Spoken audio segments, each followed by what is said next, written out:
Bharatiya Janata party ने जो ये जातीय जनगणना कराने का फैसला किया है, बेसिकली ये जातीय जनगणना नहीं है, उसमें जातीय जनगणना का एक सेक्टर जोड़ा जाएगा। वक्फ बोर्ड वाले मामले में आपने देखा होगा कि सारे मुसलमान एक हो गए, एक जगह हो गए हैं और कहा यह जा रहा है कि वो सारा वोट एक जगह जाएगा, चाहे जहां जाए। बिल्कुल मुस्लिम समाज को ऐसा लगता है कि वो वोट जो है उनको उनके पास जाना चाहिए। ओबीसी और ईबीसी के मुसलमान भी तो शामिल हैं। बिल्कुल। अब आइडेंटिफाई हो जाने के बाद उनको भी पता चल जाएगा कि हमको इससे कितना अधिकार मिलेगा। नोरमा ग्रुप, जो सोचता है वो करता है, आपके अपने सपनों का आशियाना। नमस्कार, मैं हूं शैलेश और आप भारत लाइव के माध्यम से हमें देख पा रहे हैं। एक है तो सेफ है की बात करने वाले भारतीय जनता पार्टी आखिरकार जातीय जनगणना करने पे क्यों मजबूर हो गई। इन्हीं सब मुद्दे पे बात करने के लिए हमारे साथ आज बाबा हैं। जैसा कि आप जानते हैं कि बाबा बिहार की राजनीति पे पैनी नजर रखते हैं और इनकी भविष्यवाणी लगभग सही साबित होती है। पहले तो बाबा आपका बहुत स्वागत हमारे इस कार्यक्रम में। बहुत बहुत धन्यवाद। बाबा पहले तो हम आपसे यह जानना चाहेंगे कि एक है तो सेफ है, जाति जनगणना के खिलाफ लगातार राजनीति करने वाली भारतीय जनता पार्टी आखिर क्यों मजबूर हो गई जातीय जनगणना करवाने के लिए। सबसे पहले तो शैलेश आपको बहुत बहुत बधाई भारत लाइव टीम का हिस्सा बनने के लिए। धन्यवाद बाबा। और हम भारत लाइव के दर्शकों से भी आग्रह करेंगे कि आप जैसे और बच्चों को प्यार देते रहे हैं, शैलेश को भी प्यार दीजिए। धन्यवाद बाबा। शैलेश बिहार की राजनीति में कुछ अलग करने की इच्छा से हमारे साथ जुड़े हैं और रिसर्च भी करते हैं, बहुत सारे रिसर्च करते हैं, बहुत सारी खबरें भी आपको देखने को मिलेंगी बिहार की राजनीति के बारे में। और आपने कहा कि जातीय जनगणना क्यों करना चाहती है भारतीय जनता पार्टी। देखिए बेसिकली होता क्या है ना कि लोकतांत्रिक प्रक्रिया में आप सत्ता तक पहुंचने के लिए अलग अलग तरह के एक्ट करते हैं। जी जी। उसके लिए रणनीतियां बनाते हैं जी। और आप इस बात को ज्यादा महत्व देते हैं कि हम सत्ता तक कैसे पहुंचेंगे। जी जी। इसके लिए कभी कभी होता है कि समझौता भी करना पड़ता है अपने ही आइडियोलॉजी से। जी। जैसे आप समझिएगा इस बात को कि कभी एनडीए गठबंधन और भारतीय जनता पार्टी को अछूत कहा जाता था। जी। आज भारतीय जनता पार्टी के साथ दो तीन दलों को छोड़ दिया जाए तो सभी दलों ने कभी ना कभी भारतीय जनता पार्टी का हेल्प लिया है और भारतीय जनता पार्टी के सहयोग से ही अपनी सरकारें बनाई है। इवन की राष्ट्रीय जनता दल की बात भी आप करें तो 1990 में आपको पता है कि लालू प्रसाद जब पहली बार मुख्यमंत्री की कुर्सी बैठे थे तो भारतीय जनता पार्टी ने सहयोग किया था। बिल्कुल बिल्कुल। नीतीश कुमार की बात करें तो नीतीश कुमार ने अपनी आइडियोलॉजी से समझौता तो नहीं किया, लेकिन भारतीय जनता पार्टी के साथ रहे। उस भारतीय जनता पार्टी के पास जिसको कहा जाता था कि ये सेकुलर पार्टी है, कम्युनल पार्टी है और सेकुलर मिजाज वाले नीतीश कुमार के साथ लंबे समय से चल रहे हैं। 1994 से आप देख लीजिए तो लगातार उसके साथ चल रहे हैं। अब जो वर्तमान बिहार की परिस्थिति बनी है या फिर देश की परिस्थिति बनी है उसमें भारतीय जनता पार्टी का पहला ऐसा अवसर है पिछले दो चुनाव में या पिछले 11 सालों में कह सकते हैं आप कि वो इस बार के चुनाव में 2024 के चुनाव में अपने दम पे बहुमत पे नहीं है। जी बिल्कुल। लेकिन उसके बावजूद भी भारतीय जनता पार्टी जो एक्ट कर रही है, जो एक्शन कर रही है और जो नीतियां ला रही है, नए नए अमेंडमेंट किए जा रहे हैं, उसको लेकर के आपने देखा गतिरोध भी उत्पन्न हुए। बिल्कुल। और समय समय पर भारतीय जनता पार्टी ने उसकी समीक्षा भी की है। जैसे आप देखिए कि किसानों को लेकर के कानून लेकर के आई तो उस पर बैकफुट पर गए। इसके अलावा नोटबंदी थी, उसको लेकर के आप देखे होंगे क्या हुआ। अब जो नया 2-3 कानून आया है जिसमें वक्फ बोर्ड आपने देखा होगा और सबसे लास्ट जिसकी चर्चा आप कर रहे थे कि जातीय जनगणना। कल तक परिवारवाद और जातिवाद पर हमला करने वाली भारतीय जनता पार्टी अचानक से जातीय जनगणना क्यों कर रही है? सवाल यही उठता है बाबा कि इसके पीछे का कई तर्क है, कई कहानियां इसके पीछे जुड़ी हुई हैं, जिसमें आपको याद होगा पंचनामा में संपादक नमन के साथ हमने एक बड़ा विश्लेषण किया है। हम चाहेंगे भारत लाइव के दर्शकों को कि जाकर के आप पंचनामा भी देख लीजिए तो आपको अंदाजा हो जाएगा कि भारतीय जनता पार्टी ने जो ये जातीय जनगणना कराने का फैसला किया है, बेसिकली ये जातीय जनगणना नहीं है, उसमें जातीय जनगणना का एक सेक्टर जोड़ा जाएगा।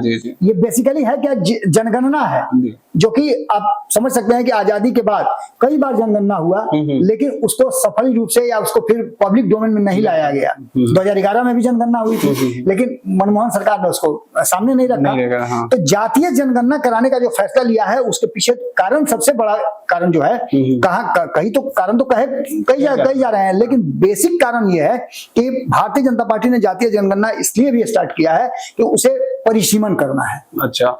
नया संसद भवन बन के तैयार है, आपको मालूम होगा कि परिसीमन की बातें चल रही हैं। इसको लेकर के 2 दिन पहले भी आपने सुना होगा कि उपेंद्र कुशवाहा ने कहा है कि बिहार को की सीटें बढ़नी चाहिए, बिहार का घनत्व बढ़ गया है, बिहार की जनसंख्या बढ़ी है लेकिन सीटें ज्यों के त्यों हैं। जी जी जी। ये सभी बातें कहीं ना कहीं भारतीय जनता पार्टी के जहन में था, और भारतीय जनता पार्टी और खास करके केंद्र की नरेंद्र मोदी सरकार जो है उसने फैसला लिया है कि जातीय जनगणना कराएंगे, जिसमें जातीय जनगणना भी कराएंगे। जी जी जी। खास करके इस जातीय जनगणना के पीछे जो तर्क है केंद्र सरकार का या नरेंद्र मोदी की सरकार का, वो ये है कि इसमें बहुत सारी जातियां हैं जो हाशिए पर है। अच्छा अच्छा। उनको मेन स्ट्रीम में लाने के लिए जब तक पता नहीं चलेगा कि उनकी जनसंख्या क्या है, उनका सामाजिक स्थिति क्या है, उनका आर्थिक स्थिति क्या है, पलायन की स्थिति उनके घर में क्या है, नौकरी रोजगार की क्या स्थिति है, तब तक उनके लिए हम योजना। अच्छा बाबा, हमको यहाँ पे एक सवाल ये है कि इससे पहले भी तो जातीय जनगणना बिहार में हुई है और ये जनगणना जो अभी केंद्र सरकार करवाने है, ये दोनों में क्या अंतर है?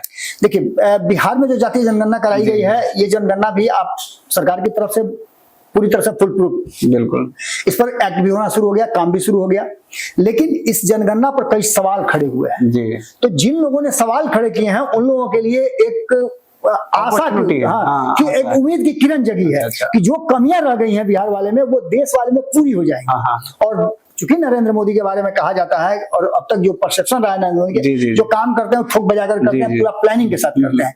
तो जातीय जनगणना में सबसे बड़ी बात यह है कि जो पंचनामा में हमने इसको डिफाइन किया था, उसमें नमन जी ने बहुत अच्छी बात बताई और उन्होंने एक नया रास्ता भी दिया कि इस जातीय जनगणना में खास करके जो लोग जश्न मना रहे हैं उन लोगों को पता ही नहीं है कि इस जातीय जनगणना से उनको फायदा और घाटा क्या होने वाला है। उन्हें तो ऐसा लग रहा है कि चुनाव में इसका फायदा उठाएंगे, क्योंकि हम ये कहेंगे कि जातीय जनगणना के लिए हम कह रहे हैं, लेकिन इसमें कंट्राडिक्शन कितना है ये आप अच्छी तरह से समझिए। इसमें कंट्राडिक्शन ये है कि एक तरफ जातीय जनगणना को लेकर के तेजस्वी यादव ने कहा कि हमारे पिताजी ने सबसे पहले जातीय जनगणना की बात की थी। उन्होंने कहा था कि हम कान पकड़ करके करा लेंगे। जी जी, वही तो कल से चल रहा है कि ये जातीय जनगणना तो विपक्ष का प्रमुख मुद्दा था, तो फिर ये नरेंद्र मोदी क्यों करवा रहे हैं? अब नरेंद्र मोदी जो करा रहे हैं उसके पीछे का कारण मैंने बताया जी, बिल्कुल वो कारण है कि देश में अगर नीतियां बनाई जाएंगी आने वाले समय में जो कोई भी अगर प्रपोजल लाया जाएगा तो उस प्रपोजल में ये पता होना चाहिए सरकार को कि किस जाति की संख्या कितनी है। बिल्कुल, यहीं पे एक सवाल ये भी है बाबा कि अगर जाति जनगणना के बाद जाति का आंकड़ा जब पेश किया जाता है तो क्या जातीय भेदभाव का संकट नहीं मंडराता है यहाँ पे? बिल्कुल, देखिए सबसे बड़ी बात है कि नमन जी एक और बड़ी बात कहते हैं। नमन जी कहते ये है कि जब जातीय समूहों को से अलग नहीं किया जा सकता है इस देश की राजनीति को और बिहार की राजनीति को, तो हर जाति के जो नेता हैं, हर जाति के लोगों को अपने नेता पर यह दबाव बनाना चाहिए कि वो अपने समाज के लिए काम करें। अगर हर जाति अपने अपने समाज के लिए, हर जाति के नेता अपने अपने समाज के लिए काम करने लगेंगे तो फिर ये समस्या ही नहीं रह जाएगी और वो पब्लिक डोमेन से उठ करके बातें सरकार तक जाएंगी और सरकार नीतियां बनाएंगी। लेकिन ऐसा होता नहीं है। अक्सर आपने देखा होगा कि जो जातीय नेता होते हैं और ऊपर उठते हैं, नेता मान लिया जाता है और बाद में वो अपना विकास करने लगते हैं बनिस्बत अपने समाज का विकास। लेकिन सरकार जब किसी चीज को आइडेंटिफाई करेगी और इन चीजों को जोड़ करके लाएगी तो इसको लेकर के कहीं ना कहीं ऐसी बातें सोची जा रही है। हालांकि इसको जोड़ के बिहार के चुनाव से देखा जा रहा है। बिल्कुल बिहार के चुनाव के समय में चूंकि बिहार में जाति से अलग आप नहीं कर सकते, नहीं कर सकते, बिल्कुल नहीं कर सकते। उसको लेकर के भारतीय जनता पार्टी ने जो एक नया जातीय जनगणना का जो रास्ता दे दिया है या उसका अनाउंसमेंट कर दिया है, तो इससे होगा क्या कि एक तरफ जो आप देख रहे होंगे कि जो वक्फ बोर्ड वाला मामला सामने आया है, वक्फ बोर्ड वाले मामले में आपने देखा होगा कि सारे मुसलमान एक हो गए, एक जगह हो गए हैं और कहा यह जा रहा है कि वो सारा वोट एक जगह जाएगा चाहे जहां जाए। बिल्कुल, AIMIM भी चुनाव लड़ने की तैयारी कर चुका है। असदुद्दीन ओवैसी ने आपने देखा होगा कि अनाउंसमेंट कर दिया है और उन्होंने यहाँ तक आ भी रहे हैं 4-5 तारीख को उनका बिहार का चुनाव लड़ रहे, लगभग 6 सीट उन्होंने जीता। बिल्कुल, इसके पहले बता रहे हैं कि 2015 से उन्होंने बिहार में एंट्री मारी है। 2015 में तो सीट नहीं जीत पाए लेकिन अपनी एंट्री जरूर उन्होंने कर दी थी और ये सबसे बड़ा घाटा था तेजस्वी यादव को, क्योंकि तेजस्वी यादव को AMY का पार्टी कहा जाता है और उसका वोट भी उनको मिलता रहा है। ये पहले मुस्लिम समाज जो है वो कांग्रेस से जुड़ा हुआ था। कांग्रेस जब कमजोर पड़ी तो इन लोगों ने अपना रास्ता जो है, अपना नेता जो है, अपना दल मान लिया कि राष्ट्रीय जनता दल को। तो ये सिलसिला चल रहा था। लेकिन अब जब से AIMIM आई है और जब से वक्फ बोर्ड का ये मामला सामने आया, वक्फ बोर्ड मामले में असदुद्दीन ओवैसी को ऐसा लगता है कि वो मेरे पास आएगा, लेकिन फैक्ट ये है कि तेजस्वी यादव चूंकि बड़ी पार्टी है और उनके साथ एक 14% वोट यादवों का जुड़ा हुआ है, इसलिए मुस्लिम समाज को ऐसा लगता है कि वो वोट जो है उनको उनके पास जाना चाहिए। यानी हम यादव और मुस्लिम मिल करके हम तेजस्वी यादव को मुख्यमंत्री बनाएंगे तो हमें राहत मिलेगी, ये उनका मानना है। लेकिन फैक्ट ये है कि जातीय जनगणना में जो एक सेक्टर बना है, आपने देखा होगा कि मुसलमानों की जातीय गणना जो होगी उसमें भी 3 सेक्टर बनाए गए हैं। एक सवर्ण मुस्लिम, दूसरे ओबीसी ईबीसी मुस्लिम और तीसरे दलित मुस्लिम। यानी कि तीनों को अलग अलग कर दिया जाएगा, तो तीनों अपने अधिकार के लिए मांग करेंगे, डिमांड करेंगे। और जातीय जनगणना में जब ये पता चल जाएगा कि भैया सिख कितना है, सैयद कितना है, इसके बाद और भी जो जातियां हैं वो कितनी कितनी हैं, तो तीनों सेक्टर में जब अलग हो जाएगा तो निश्चित रूप से आप समझिए कि जो ओबीसी का 27% है और ईबीसी का 36%, 63% ये दोनों मिलकर के होता है। इस 63% में ओबीसी और ईबीसी के मुसलमान भी तो शामिल हैं। अब आइडेंटिफाई हो जाने के बाद उनको भी पता चल जाएगा कि हमको इससे कितना अधिकार मिलेगा, ओबीसी के लिए क्या नीतियां बनी है, उसका क्या फायदा मिल रहा है सरकार से, ये भी पता चल जाएगा। तो दूसरी तरफ दलित समाज के लोग भी अब अपने लिए एक रिजर्वेशन मांगेंगे ना। जैसे बिहार में लोकसभा की सीटें हैं 40, 6 सीटें उसमें रिजर्व हैं, तो मुस्लिम समाज के नेता भी तो कहेंगे दलित मुस्लिम कि हमको भी भैया आप सीट दीजिए ना, आप उस आरक्षण का लाभ हमको भी दीजिए। तो एक फायदा तो ये होने जा रहा है, और इससे क्या होगा कि ये मुसलमान समाज जो है इसमें बंटवारा होगा। और जब बंटवारा होगा तो आप अच्छी तरह समझ रहे हैं कि इसका फायदा घाटा क्या होगा, और सीधे तौर पर ये नजर आने लगेगा कि कहीं ना कहीं जो वर्तमान स्थिति बनी है उसमें जो कहानी बदली है, उस कहानी में मोदी के फैसले पर आपने देखा होगा कि कैसे जश्न मनाया लगातार। तेजस्वी यादव पटाखा ही नहीं छोड़, मुंह में मिठाई खिला रहे थे, लग रहा था कि जैसे 2025 का फतह कर लिया किला। लेकिन उधर राहुल गांधी भी तो क्रेडिट ले रहे हैं, इधर तेजस्वी यादव खुद का क्रेडिट ले रहे हैं। बिल्कुल आप सही कह रहे हैं, लेकिन दोनों को जो इस कहानी के पीछे का जो अंदर की बात है वो तो पता ही नहीं है। क्योंकि इसमें जब मुस्लिम समाज को डिफाइन कर करके, उनके आइडेंटिफाई करके और नरेंद्र मोदी योजनाएं रणनीति बनाएंगे तो वो किसके साथ जाएंगे। अच्छा, अक्सर आपने देखा होगा कि जब भी कोई भी कानून, कोई भी नियम बना है, इंप्लीमेंट हुआ है, तो उसका क्रेडिट इंप्लीमेंट कराने वाले को मिला है।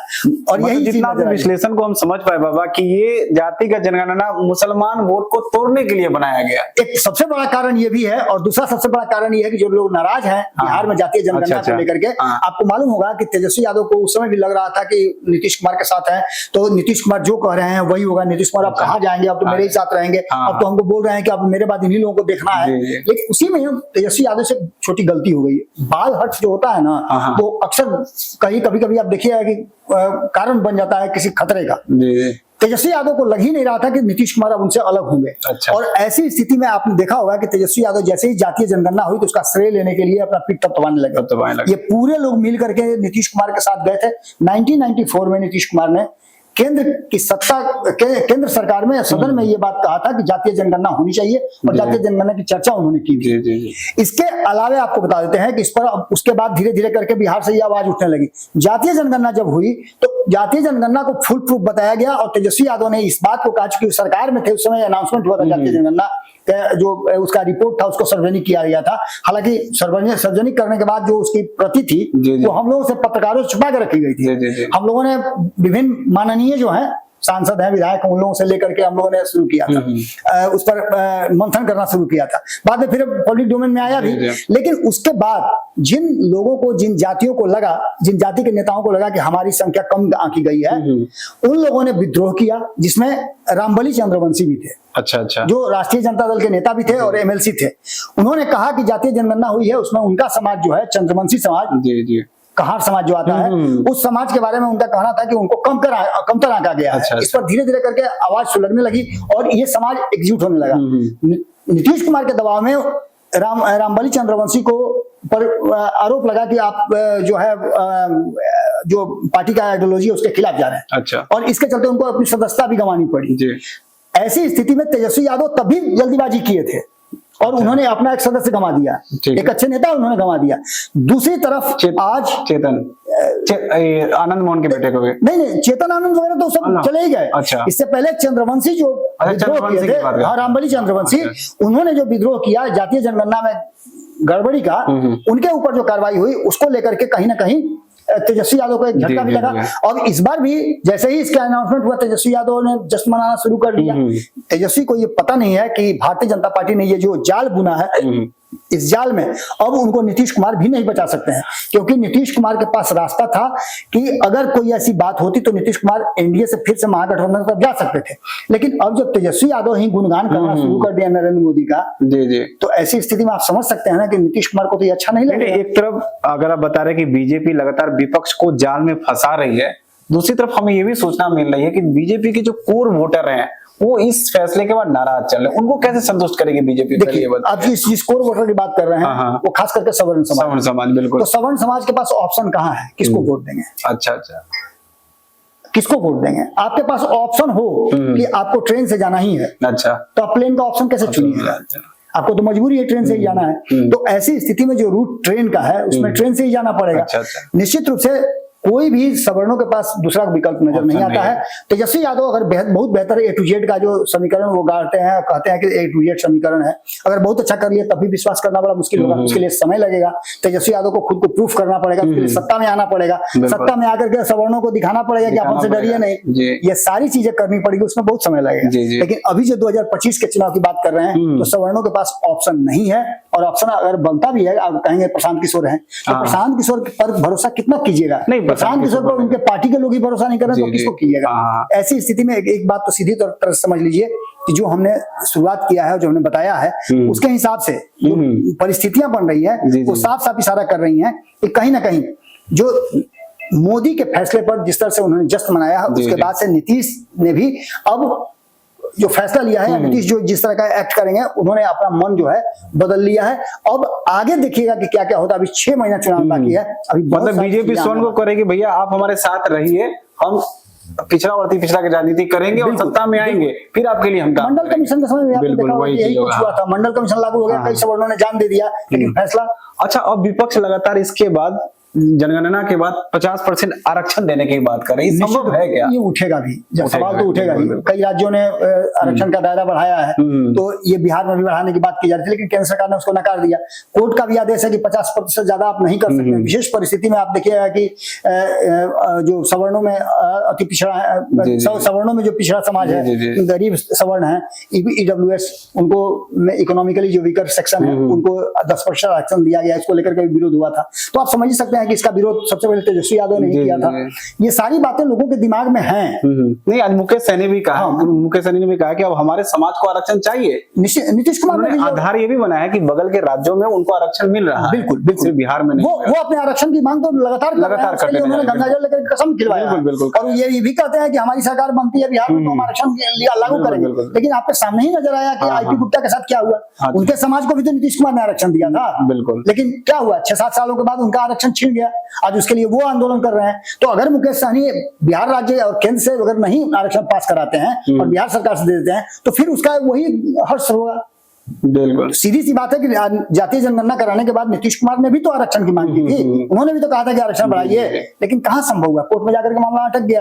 तो ये बेसिकली ऐसा है कि जब तक केंद्र सरकार का अमेंडमेंट नहीं होगा, केंद्र के पास ये विशेष पावर है, केंद्र की सत्ता में बहुमत में है भारतीय जनता पार्टी, वो चाहे तो आरक्षण बढ़ा ले। अच्छा, टाइमिंग को लेकर लगातार सवाल उठ रहा है कि अभी तो बिहार चुनाव काफी लंबा टाइम है, और इधर पहलगाम हमले को लेकर लगातार विपक्ष दबाव बना रहा है सरकार पे। तो ऐसा लग रहा है कि हेडलाइन कवर के लिए तो ये फैसला जल्दी तो नहीं लाया गया। देखिए, निश्चित रूप से हम पत्रकार हैं, हम तो बहुत सारी बातों पर, बहुत सारे एंगल पर सोचेंगे। आम जनता भी बहुत सारे एंगल पर सोच रही होगी, और आम जनता को बताया भी जाएगा कि हेडलाइन मैनेजमेंट है ये। लेकिन वास्तविकता ये है कि भारतीय जनता पार्टी को हर हाल में इस बार बिहार की सत्ता में अपनी सरकार बनानी है। बिहार की सत्ता पर उसको काबिज होना है। आपने पहले ही बताया था कि ये तो फैसला 1 महीना पहले ही हो चुकी थी। बिल्कुल, ये हमले का कोई नहीं है। ये सिर्फ यही फैसला नहीं है, ऐसे अभी 20 से ज्यादा फैसले हैं जो आने बाकी हैं। कम से कम 1-2 बता दीजिए बाबा, आपको तो अंदर की जानकारी है, कम से कम 2 बता दीजिए कि कौन और मास्टर स्ट्रोक बीजेपी चुनाव से पहले करने वाली। कभी कभी होता क्या है ना कि भारत लाइव खबरें कभी एडवांस कोई कर देता है ना, तो सरकारें अपना स्ट्रेटजी बदल लेती हैं। अच्छा, इसलिए वो बताना अभी उचित नहीं होगा। हमने 2 बातें बताई थी कि मास्टर स्ट्रोक खेलेगी भारतीय जाति जनगणना, ये तो 10 दिन पहले आपने बताया था। बहुत जल्दी आप देखिएगा कि हो सकता है कि जो तेजस्वी यादव का मां बहन योजना है, उस योजना से भी बहुत बड़ा योजना केंद्र की सरकार ले आकर के ऊपर थोप दे। और वो तो अभी कह रहा है कि सरकार बनेगी तो हम देंगे ना।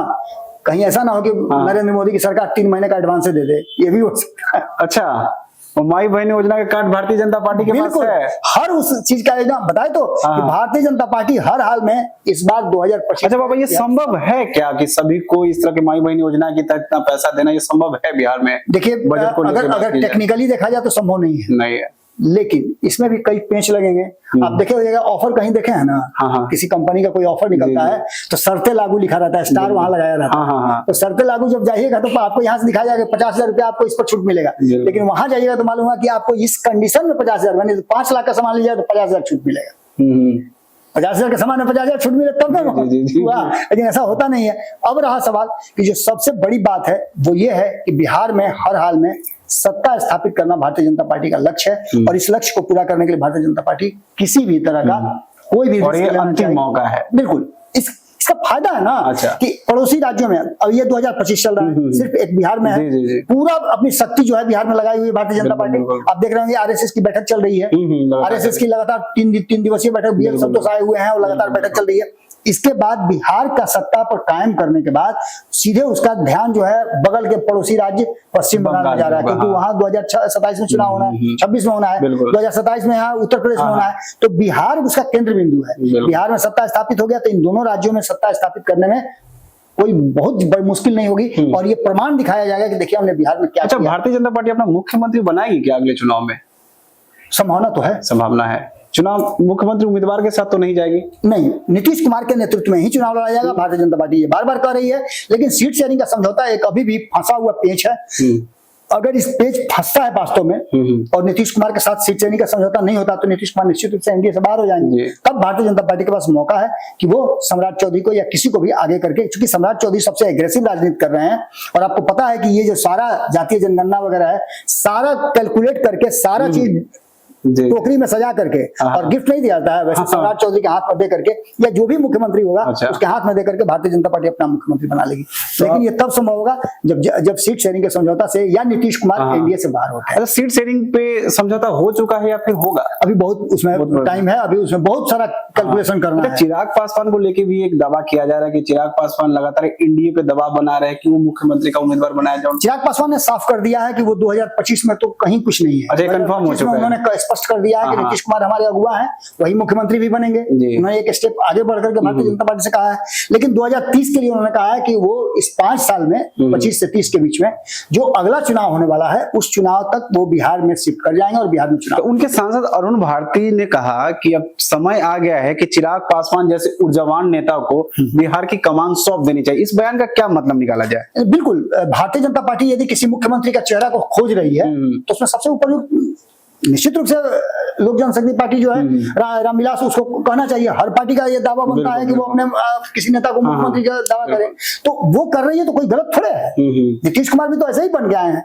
नीतीश कुमार भारतीय जनता पार्टी के साथ ही चुनाव लड़े थे 2005 में, और उनको अटल बिहारी वाजपेयी और बाकी के लोगों ने मिल करके कहा कि नहीं जाइए बिहार संभालिए, उन्होंने संभाल रहे हैं। लेकिन एक सवाल तो उठता है ना कि वर्तमान समय में चिराग पासवान को अपनी क्षमता तो पता है कि वो मुख्यमंत्री का उम्मीदवार तो नहीं हो सकते, तो क्या ये सीट बार्गेनिंग के लिए बेस किया जा रहा है? देश में और लोकतांत्रिक प्रक्रिया में एक विधायक वाला भी मुख्यमंत्री बना है, झारखंड आपके बगल में है। जी हाँ, संभव कुछ भी है, ये लोकतंत्र है, और लोकतंत्र में जो पावर है उसको किसी भी तरह से बैलेंस किया जा सकता है। जी।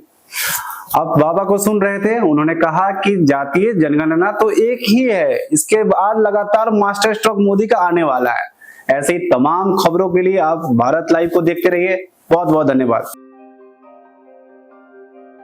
आपके सपनों को हमने सजाया है, ई होम्स पैनोरामा को हमने बनाया है। ई होम्स मेरा एक सपना था जिसपे मैं पिछले 4 साल से काम कर रहा था। हमने जो बनाया है वो सबने है माना। ई होम्स पैनोरामा में हो आपका भी आशियाना। और फाइनली हमने 2021 में इस प्रोजेक्ट को लॉन्च किया। बहुत लोग अप्रिशिएट कर रहे हैं कि पूर्णिया जैसे शहर में, बिहार के, एक तो बिहार की बात करें उसमें भी पूर्णिया जैसे छोटे जगह में इस तरह का लाइफस्टाइल देना, ये सुन के हम लोगों को बहुत अच्छा लगता है। ई होम्स में हमने कुछ और भी किया है, जैसे हम जिस जगह में रह रहे हैं हमारे फैमिली सिक्योर हो, उनको सिक्योरिटी का ध्यान में रखा है। आपकी सुविधा और सुरक्षा आपके लिए खास है, ये आपका विश्वास है। इसमें आर्टिफिशियल इंटेलिजेंस का 7 लेयर सिक्योरिटी का हमने इस्तेमाल किया है। लस ग्रीन कैंपस को बनाया है, यदि हमारा बाउंड्री वाल है तो वो वर्टिकल गार्डन है। ये जितनी भी फैसिलिटी होता है एक इंटरनेशनल टाउनशिप में ई होम्स है, ये हम लोग विश्वास नहीं कर पा रहे हैं। जो भी हमारे मित्र दोस्त या जो भी हमारे बाहर के बाहर आते हैं तो हम लोगों को बहुत अच्छा सुनने को मिलता है और बहुत अच्छा क्रेडिट मिल रहा है। वो सारा हमने सिर्फ एक बिल्डिंग नहीं बनाया, हमें एक बहुत अच्छा लाइफस्टाइल दिया ई होम्स में, और मेरा एक सपना था जिसको मैं आज फुलफिल होते हुए देख पा रहा हूँ। ये आपका आवास है। ई होम्स पैनोरामा में अब आपका निवास है। E homes Panorama, luxurious lifestyle redefined. Panorama group, जो सोचता है वो करता है। अगर ये वीडियो पसंद आई और वह बिहार के राजनीति और बिहारियत से सरोकार रखेनी तो सब्सक्राइब बटन दबा के चैनल के सब्सक्राइब कर ली। ओजे एगो घंटी बा, ओकरा बटन दबा देला से कुल सटीक और मारक खबर रुआ मुफ्त में मिल जाई। अगर रुआ पत्रकारिता के हमनी के नया प्रयोग में सहयोग कर चाहतानी तो ज्वाइन बटन दबा दी।